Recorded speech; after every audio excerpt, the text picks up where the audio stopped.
Good morning बच्चों। आज हम आपको बिहारी लाल जी द्वारा रचित भक्ति के जो दोहे हैं उसकी आपको संदर्भ सहित व्याख्या बताएंगे। पहला दोहा है, मेरी भव बाधा हरो राधा नगरी सोई, जा तन की झाई परे श्यामहु हरित दुति होई। इसका संदर्भ है कि प्रस्तुत दोहा हमारी पाठ्य पुस्तक काव्यखंड में बिहारी सतसई से संग्रहित भक्ति नामक शीर्षक से उद्गृत है। इसके रचयिता रीतिकाल के श्रृंगारी कवि बिहारी लाल जी हैं। व्याख्या कि इसमें बिहारी लाल जी कहते हैं कि वे चतुर राधा जिनके गोरे शरीर की छाया पड़ने पर से भगवान श्री कृष्ण हरे रंग के हो जाते हैं, मेरे सांसारिक कष्टों को दूर करें, अर्थात मुझे जन्म और मरण के जो चक्र है उससे मुक्ति करें और मुझे मोक्ष प्रदान करें। तो बिहारी लाल जी यहाँ पर राधा जी को कहते हैं कि जिनके गोरे शरीर की छाया पड़ने से भगवान श्री कृष्ण हरे रंग के हो जाते हैं, तो हे राधा जी, मेरे जो सांसारिक कष्ट है उसे भी आप दूर करिए और मुझे इस जन्म मरण के बंधन से मुक्ति प्रदान कीजिए। यहाँ पर इसका काव्य सौंदर्य है कि इसमें भक्ति के दोहे के रूप में मंगलाचरण की गई है, जिसमें बिहारी सतसई श्रृंगार रस की रचना की गई है। इसमें राधा जी के गोरे रंग को और श्याम के रंग का वर्णन किया गया है और इसमें भाषा है ब्रज, रस है श्रृंगार और शांत छंद है दोहा।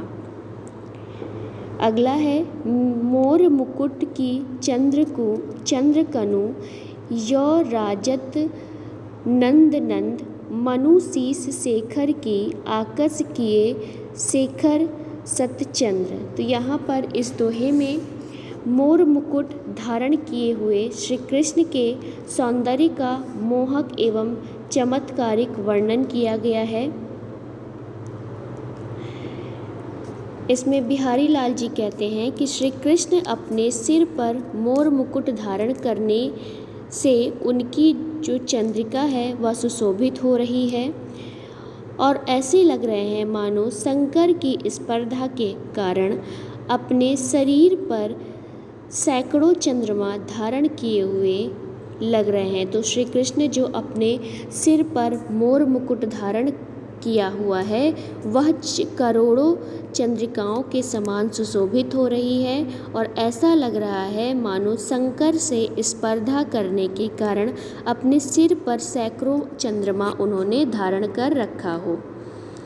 यहाँ पर इसका काव्य सौंदर्य है कि जो मोर मुकुट श्री कृष्ण ने जो मोर मुकुट धारण किया है उसकी तुलना शंकर के सिर पर विराजमान चंद्रमा से की जा रही है। इसमें भाषा है ब्रज, शैली है मुक्तक, छंद है दोहा, रस है श्रृंगार। अगला है, सोहत ओढ़े पीतु पटु श्याम सांवले गात, मानो नीलमणि शैल पर अतपु परयो प्रभात। तो यहाँ पर इस दोहे में बिहारी लाल जी ने पीतांबर वस्त्र ओढ़े हुए श्री कृष्ण के अद्भुत सौंदर्य का वर्णन किया है और इसमें कहते हैं कि अपने सुंदर श्यामल शरीर पर पीला वस्त्र ओढ़े हुए श्री कृष्ण जी ऐसे लग रहे हैं मानो नीलमणि के पर्वत पर प्रातःकालीन सूर्य का प्रकाश पड़ रहा हो और वह प्रकाश जो उनके नीले वस्त्रों पर पीले वस्त्रों पर पड़ रहा है वह प्रातःकालीन सूर्य के समान दिखाई दे रहा है।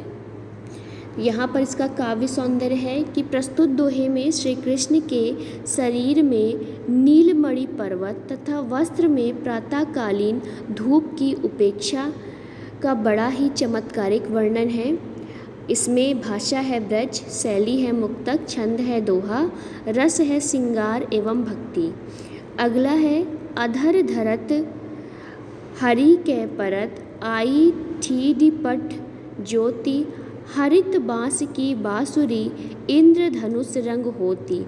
तो इस दोहे में बिहारी लाल जी ने श्री कृष्ण द्वारा बजाई हुई हरे रंग की जो बांसुरी है उसे इंद्रधनुष के समान वर्णित किया है और कहते हैं कि जब श्री कृष्ण नीचे के होंठ पर कृष्ण हरे रंग की मुरली रखने पर उनका जो लाल रंग का होंठ है और श्याम का जो नेत्र है वह काले रंग का है और उस पर पीले वस्त्र की आभा पड़ रही है, तो वह बांसुरी इंद्रधनुष के समान सतरंगी लग रही है। तो यहाँ पर इस दोहे में बिहारी लाल जी ने रंगों का बहुत ही अद्भुत संयोजन किया है। इसमें भी भाषा है ब्रज, शैली है मुक्तक, छंद है दोहा, रस है श्रृंगार। अगला है या अनुरागी चित्त की गति समझे नहीं कोई, ज्यो ज्यो बूंदे श्याम रंग त्यों त्यों उज्ज्वल होई। तो प्रस्तुत दोहे में बिहारी लाल जी ने श्री कृष्ण के प्रति प्रेम में अपने हृदय की अपूर्ण दशा का वर्णन किया है और कहते हैं कि श्री कृष्ण के प्रति मेरा स्नेहपूर्ण हृदय की दशा को कोई भी नहीं समझता, क्योंकि यह जैसे जैसे काले रंग में डूबता है वैसे वैसे स्वच्छ हो जाता है। अर्थात ईश्वर के प्रेम में जैसे जैसे चित्त अर्थात आत्मा डूबती है वैसे वैसे वह निर्मल हो जाता है। तो यहाँ पर श्री कृष्ण के प्रति जो बिहारी लाल जी का प्रेम है उसी दशा को बताया है। तो वह कैसा है कि जब ईश्वर के प्रति हमारा प्रेम होता है तो जैसे जैसे हमारा जो हृदय है वह ईश्वर में जाता है वैसे वैसे हमारा हृदय बिल्कुल निर्मल अर्थात स्वच्छ होता जाता है। वैसे ही मेरा प्रेम श्री कृष्ण के प्रति है। तो यहाँ पर इसका काव्य सौंदर्य है कि इसमें प्रेमी मन की विचित्रता का वर्णन बड़े ही सुंदर वर्णन में सुंदर शब्दों में किया है। इसमें भी भाषा है ब्रज, शैली है मुक्तक और छंद है दोहा, रस है शांत, गुण है माधुर्य। अगला है तो लगू या मन सदन में हरि आवे कटिबाट, बिकट जटे जो लागू, निट खूटे न कपट कपाट। तो इस दोहे में बिहारी लाल जी ने यह बताया है कि परमात्मा की प्राप्ति उन्हीं को होती है जो छल कपट से दूर रहते हैं। और आगे कहते हैं कि इस मन रूपी घर में तब तक परमात्मा किस रास्ते में आए जब तक मजबूती के साथ जड़े हुए कपट रूपी किवाड़ खुलते नहीं। अर्थात जब हमारे हृदय में छल कपट रहेगा तो परमात्मा आकर वहाँ पर निवास नहीं करती। जब यह मन छल कपट से दूर हो जाएगा तभी इस मन में ईश्वर की प्राप्ति होगी, तभी हमें ईश्वर मिलेंगे। तो यहाँ पर इसका काव्य सौंदर्य है कि इसमें मन सदन एवं कपट कपाट में रूपक अलंकार का प्रयोग हुआ है। इसमें भी भाषा है ब्रज, शैली है मुक्तक और रस है शांत, गुण है माधुर्य। अगला है जगतु जन्यो जिन्हीं सकलू, सो हरि जान्यो नाही, जो आखिन्यू सब देखियो, आखी न देखी जाई। तो यहाँ पर इस दोहे में बिहारी लाल जी ने ईश्वरी भक्ति को प्रेरणा दी है और कहते हैं कि जिस परमात्मा ने संपूर्ण संसार का हमें बोध कराया उसी को लोगों ने नहीं जाना, कि इस संसार में जिसने हमें जन्म दिया, जिसने हमें इस संसार से अवगत कराया, वह मनुष्य उसी संसार को वह मनुष्य उसी परमात्मा को भूल गया।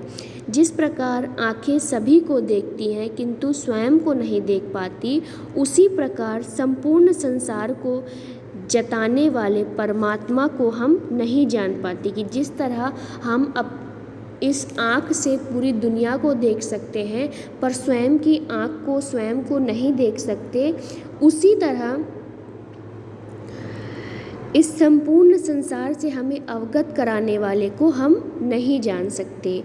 तो यहाँ पर इसका काव्य सौंदर्य है कि इसमें संपूर्ण संसार को उत्पन्न कराने वाले, परमात्मा को जानने वाले व्यक्तियों को उसे जानने की प्रेरणा दी है। इसमें भी भाषा है ब्रज, शैली है मुक्तक, छंद है दोहा, रस है शांत और अलंकार है अनुप्रास। अगला है जप माला छाप तिलक, सरे न एको काम, मन काचे नाचे वृथा, साचे राचे रामु, साचे राचे रामु।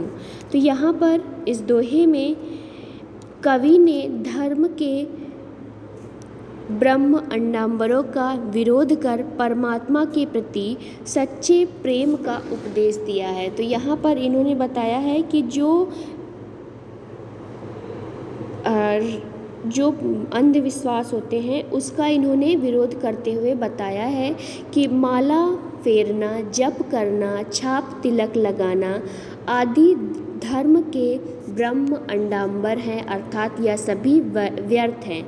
इनसे एक कार्य भी हल नहीं होने वाला कि जो लोग 24 घंटे जप करते हैं, माला फेरते हैं, तिलक लगाकर घूमते हैं, यह सिर्फ हमारे धर्म का विरोध, यह सब सिर्फ एक झूठ है। इनसे अगर आप एक काम करा लीजिए तो वह नहीं होगा। यदि परमात्मा के प्रति सच्चा प्रेम नहीं है तो वह कच्चा है और व्यर्थ की बातों में घूमता रहता है।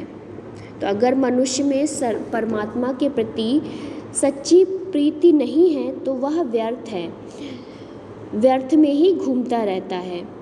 परमात्मा प्रसन्न होने वाले नहीं हैं। ऐसे लोगों से, जो लोग माला जपते हैं, छाप तिलक लगाते हैं, ऐसे लोगों से परमात्मा प्रसन्न नहीं होने वाले। परमात्मा तो सच्चे प्रीत और सच्चे मार्ग पर चलने से ही प्रसन्न होते हैं और उन्हें ही मिलते हैं। तो ईश्वर की प्राप्ति जो सच्चे प्रेम से करता है और सत्य के मार्ग पर चलता है, उन्हें ही ईश्वर की प्राप्ति होती है। तो यहाँ पर इसका काव्य सौंदर्य है कि इस दोहे में कवि ने धर्म का विरोध, जो धर्म के अंडाम्बर हैं, उस पे बड़ी ही तीखी आलोचना की है। इसमें भी भाषा है ब्रज, शैली है मुक्तक, छंद है दोहा, रस है शांत और अलंकार है अनुप्रास। तो बच्चों, आज हमने आपको बिहारी लाल जी द्वारा रचित भक्ति के जो दोहे थे वो पढ़ा दिया है। आज के लिए बस इतना ही।